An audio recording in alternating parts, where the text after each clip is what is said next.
Let's move on to bring you some news of France politically. Round one of the municipal elections here, it's seen a surprise rise of the far left, an entrenchment of the far right rather than the landslide its supporters in the French media have been talking up since the start of the year. And the jewel in the crown, the Paris mayor position, currently looks like remaining in the hands of the centre-left Socialist Party. As for the candidates of the ruling Renaissance group of Emmanuel Macron, modest success, 100 mayoral victories outright. So between now and next Sunday's second round, intense negotiations between the parties and factions are expected. Here's Emerald Maxwell. Negotiations across party lines are in full swing in cities across France, including in the capital, with stronger than expected showings from the far left and far right, complicating the traditional left and right's path to power.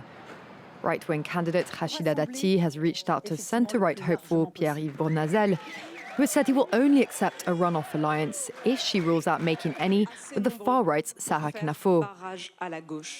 On the left, socialist frontrunner Emmanuel Grégoire has so far ignored overtures from the hard-left's Sophia Chikirou. Voters are divided about the way forward.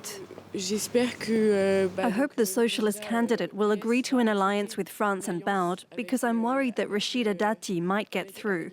We don't know if Dati will accept an alliance with Sarah Knafo.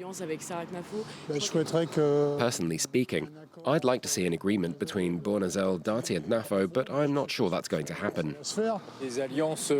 Alliances could mean that some voters won't vote because they don't agree with the alliances. In France's second city, the centre-left incumbent mayor has ruled out an alliance with the far-left France Unbowed. I don't negotiate with party machines. I don't engage in backroom deals. There can't be any shady agreements.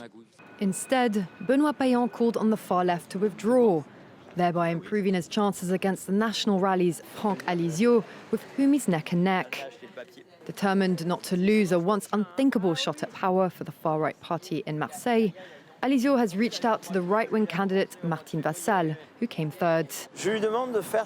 I ask that she listen to her heart, to her conscience.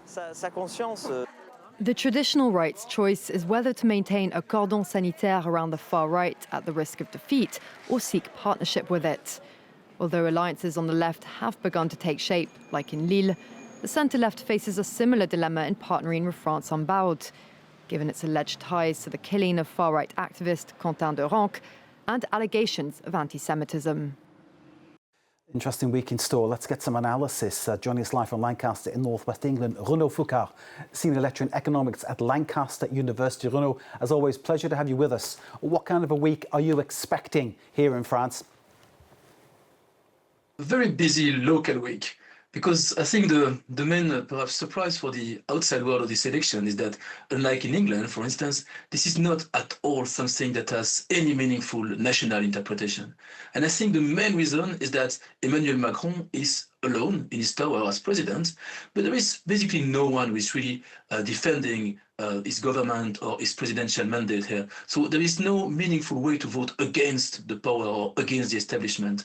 So when you listen to what happens in the big cities, there are very local issues, and the national trends are not mirrored here. So for instance, Rassemblement National, they've basically disappeared from most of the big cities. They are, of course, in the south, in Marseille, in Nice. They've been doing very strong where they used to be in power, but you don't have any kind of mirror of the national landscape. And even more, like the largest party at the local level are the Socialist Party and Les Républicains, who are the traditional left and right. So local politicians tend to be more popular, and now they are going to try to build alliances at the local level. National politicians all have their discussions on TV, but at the local level, there will be alliances, and they will depend on local parameters.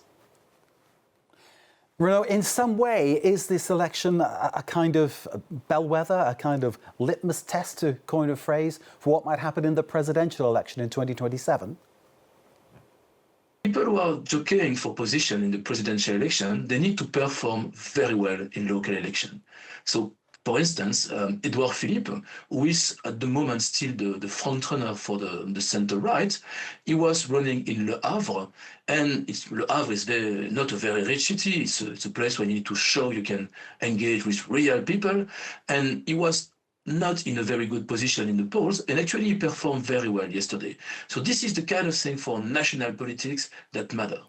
In terms of the other national candidates, they need to have some kind of local stronghold. That's one of the reasons, for instance, why Sarah Nafo was trying to be positioned in Paris, because showing that you matter, at least to part of the country, is much better if you want to tell your story as someone who represents the real people. The far-right narrative here in France, Renaud, has been highly amplified by certain parts of the French media with which it sympathises. The far left, however, was perhaps the surprise package of this round one, doing very well indeed. They do very well, but they do very well on a leveled way, meaning that there is only in Toulouse that they are in position to be in power. Everywhere else, they will be kingmakers. And this is actually a pretty dangerous position for the center-left, because they need to make local choices amid a national mood where people are really having a polarized view of Mélenchon's party, following, of course, the anti-Semitism accusation, but in general, 10, 15 years of outlandish Mélenchon behavior that makes it very hard to, at least at the national level, have an alliance with them. So for instance, in Paris, Emmanuel Grégoire, he will have to run in the second round without Chickerou because she's way too close to Mélenchon, and allying with her would gain some voters on the left, but would lose any chance of winning the centrists. Renaud Foucart, as always, thank you very much indeed. Hope to speak to you next week after the second round. Renaud Foucart there joining us from Lancaster. Great to see you, sir.